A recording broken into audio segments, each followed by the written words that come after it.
DK Shivakumar ಅವರ ಸರ್ಕಾರದಲ್ಲಿ ಮಂತ್ರಿ ಆಗ್ತಾರಾ ಮಾಜಿ ಸಚಿವ ಕೆಎನ್ ರಾಜಣ್ಣ?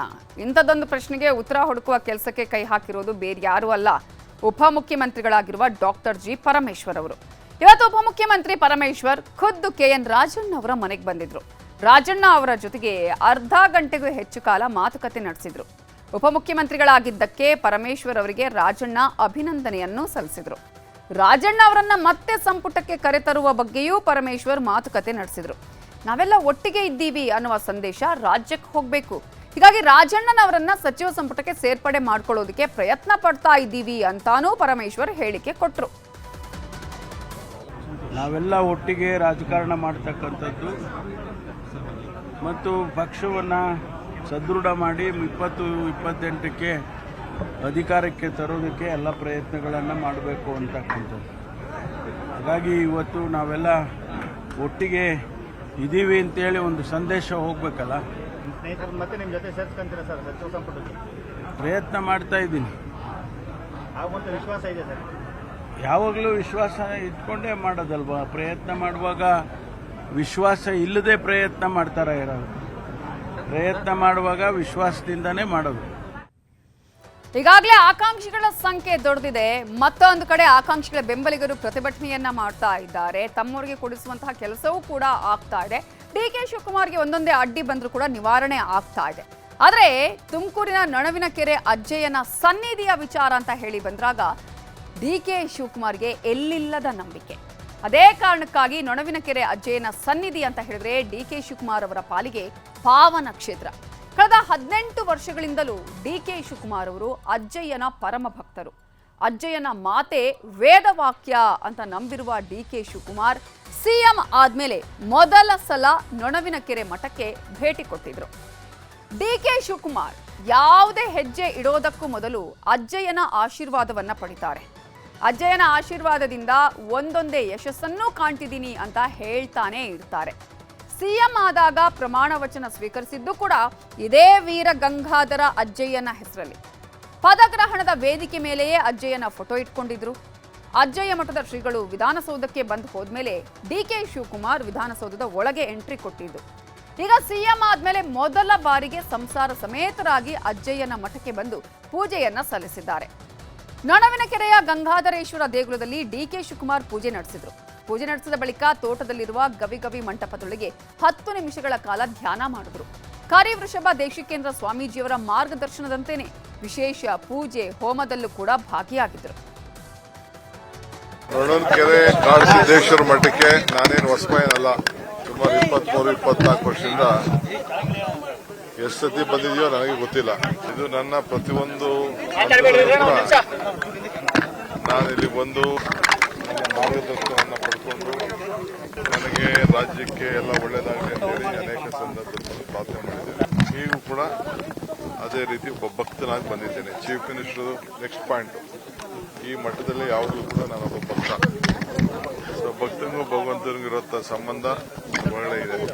ಸಿಎಂ ಆಗೋದು ಡಿಕೆ ಶಿವಕುಮಾರ್ ಅವರ ಹಣೆ ಬರದಲ್ಲಿತ್ತು ನಿಜ, ಆದ್ರೆ ಅದಕ್ಕೆ ಆಶೀರ್ವಾದದ ಪುಷ್ಟಿಯನ್ನ ನೀಡಿದವರು ಯಾರು ಅಂದ್ರೆ ನೊಣವಿನಕೆರೆ ಪೂಜ್ಯರು. ಡಿಕೆ ಶಿವಕುಮಾರ್ ಅವರಿಗೆ ಎಲ್ಲ ಮಠಾಧೀಶರ ಕಡೆಯಿಂದ ಮತ್ತು ಗುರುಕುಲದ ಎಲ್ಲ ಪರಂಪರೆಯ ಕಾವಿಕುಲದ ವತಿಯಿಂದ ಶುಭಾಶಯಗಳನ್ನು ಕೋರ್ತಾ ಅವರು ಉತ್ತಮ ಆಡಳಿತಗಾರರಾಗಲಿ, ನಾಡು ಮೆಚ್ಚುವಂತ ನಾಯಕನಾಗಲಿ ಅಂತ ಹೇಳಿ ತುಂಬು ಹೃದಯದಿಂದ ಹರಿಸ್ತೇವೆ.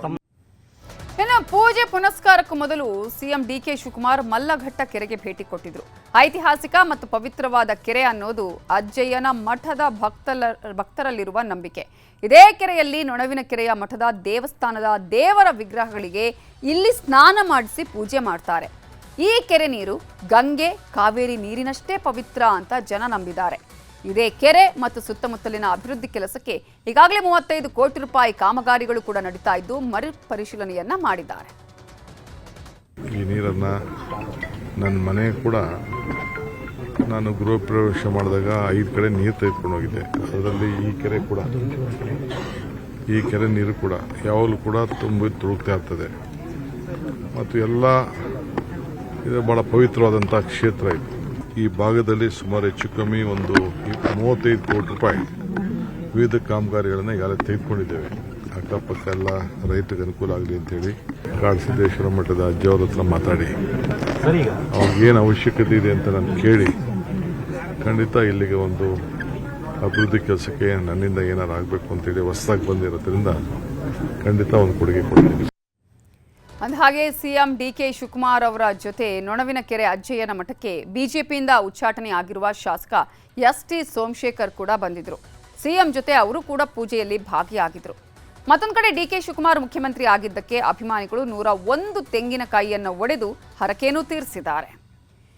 ಒಂದ್ ಕಡೆ ಖಾತೆ ಖ್ಯಾತಿಗೆಲ್ಲ ತೆರೆ ಬಿದ್ದಿದೆ, ಮತ್ತೊಂದು ಕಡೆ ಮಂತ್ರಿ ಸ್ಥಾನಕ್ಕಾಗಿ ಲಾಬಿನೂ ಜೋರಾಗಿ ನಡೀತಾ ಇದೆ.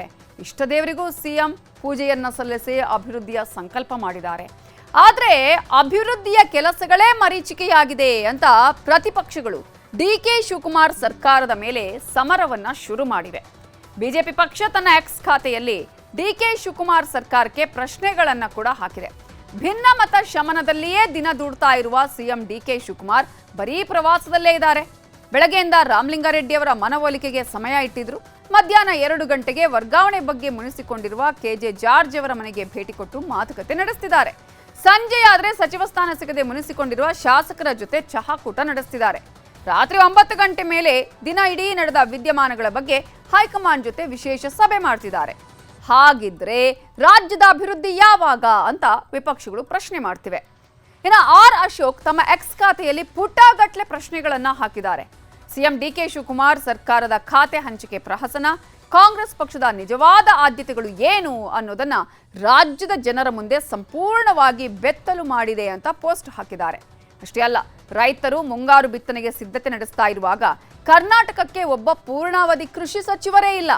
ಬಿತ್ತನೆ ಬೀಜಗಳ ಲಭ್ಯತೆ, ರಸಗೊಬ್ಬರಗಳ ಪೂರೈಕೆ, ಬೆಳೆ ಸಾಲ, ಬೆಳೆ ವಿಮೆ, ಮಳೆ ಪರಿಸ್ಥಿತಿಯ ಅವಲೋಕನ ಇವೆಲ್ಲದರ ಬಗ್ಗೆ ಕಾಳಜಿ ವಹಿಸಬೇಕಾದ ಕೃಷಿ ಇಲಾಖೆ ಇದೀಗ ಸಚಿವರಿಲ್ಲದೆ ಅನಾಥ ಆಗಿದೆ. ಮತ್ತೊಂದು ಕಡೆ ಹೊಸ ಶೈಕ್ಷಣಿಕ ವರ್ಷ ಆರಂಭ ಆಗಿದೆ. ಮಳೆ ಬಂದ್ರೆ ಸೋರುವ ಶಾಲಾ ಕೊಠಡಿಗಳು, ಕುಸಿಯುವ ಗೋಡೆಗಳು ದುರಸ್ತಿಗಾಗಿ ಕಾಯ್ತಾ ಇವೆ. ಆದರೆ ರಾಜ್ಯಕ್ಕೆ ಒಬ್ಬ ಶಿಕ್ಷಣ ಸಚಿವರ ಗತಿ ಇಲ್ವಾ ಅಂತ ಪ್ರಶ್ನೆಯನ್ನ ಮಾಡಿದ್ದಾರೆ. ಬಿಜೆಪಿ ಅವರಿಗಿಂತ ಒಂದು ಹೆಜ್ಜೆ ಮುಂದೆ ಹೋಗಿರುವ ಜೆಡಿಎಸ್ ಡಿಕೆ ಶಿವಕುಮಾರ್ ಸರ್ಕಾರದಲ್ಲಿ ಒನ್ ಮ್ಯಾನ್ ಶೋ ನಡೀತಿದೆ ಅಂತ ಪೋಸ್ಟ್ ಹಾಕಿದೆ. ಗ್ರೇಟರ್ ಬೆಂಗಳೂರು ಪ್ರಾಧಿಕಾರದ ನನ್ನ ಈ ಖಾತಾ ಜಾಹೀರಾತಿನಲ್ಲಿ ಗ್ರೇಟರ್ ಬೆಂಗಳೂರು ಅಭಿವೃದ್ಧಿ ಸಚಿವ ಕೃಷ್ಣ ಬೈರೇಗೌಡರ ಹೆಸರು ಭಾವಚಿತ್ರವೇ ಇಲ್ಲ. ಎಲ್ಲವೂ ಡಿಕೆಶಿಮಯ ಆಗಿದೆ.